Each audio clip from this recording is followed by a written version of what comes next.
still not on? No, it is. Okay, now it is. Okay.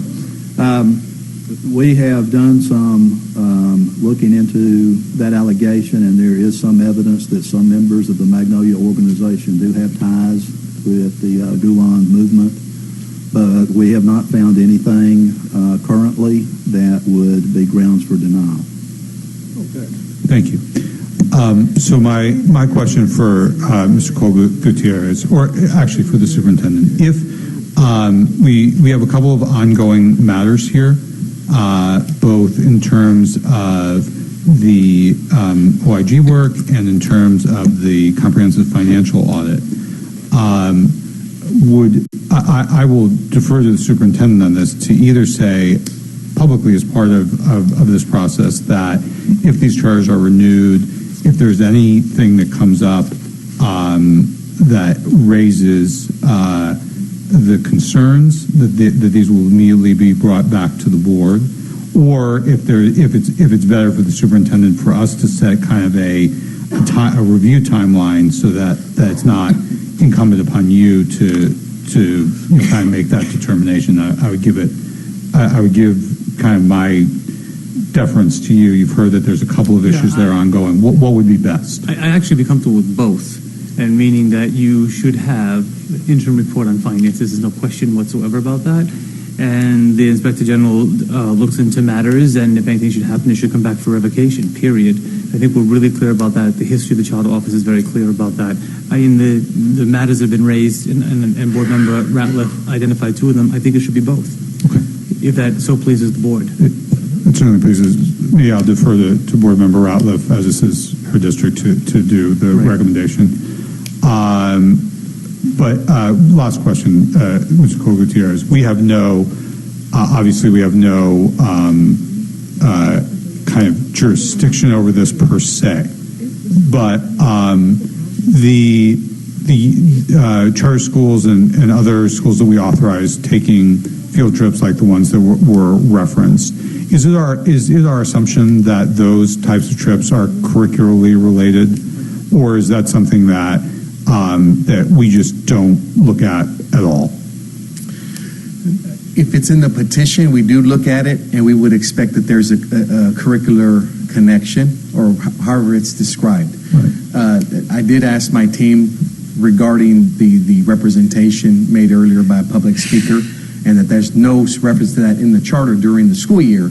I understand it's during the summer months. And it would be our assumption as an authorizer, I just want to be clear on this, that these are absolute, and when I say, I'm a clarifying adjective here, or adverb, that these are absolutely voluntary, that's an adverb, absolutely voluntary trips, that there's no suggestion that these would be in any way mandatory or expected. That as an authorizer, that would be our role in a situation like this. I would agree with your statement. Okay, thank you. I do want to correct actually that actually I believe it's BD1 and BD3 that are at issue. Mr. Kaiser, you were raising your hand? Yes, thank you. Mm-hmm. Also, from one of the public speakers, there was a mention of the CMO having applied for, put in petitions for charter schools in some other states that have been turned down. Is that accurate information? I can't. I don't. From.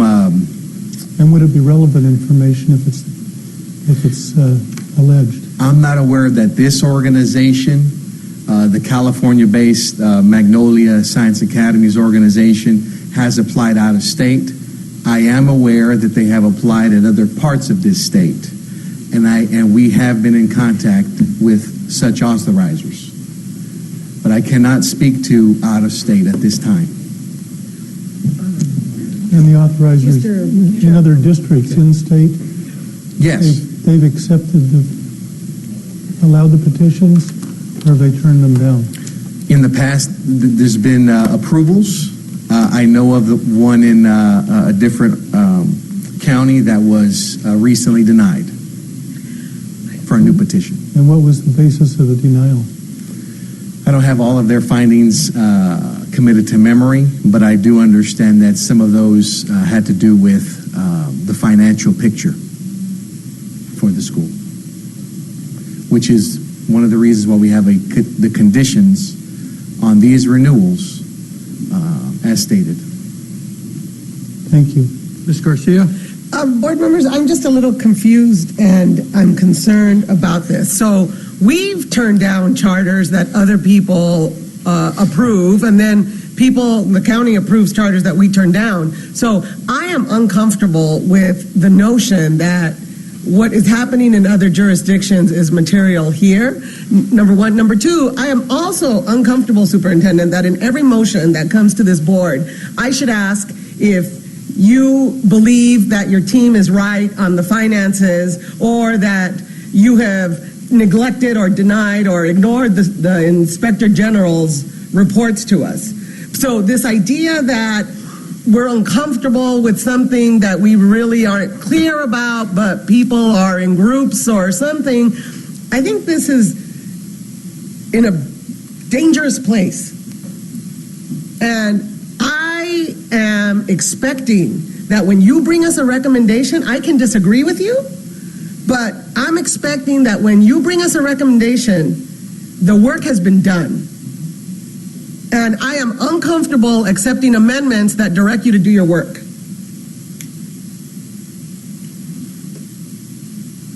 Anyone else? Steve, and then we're going to call for the vote. No, I would the superintendent expressed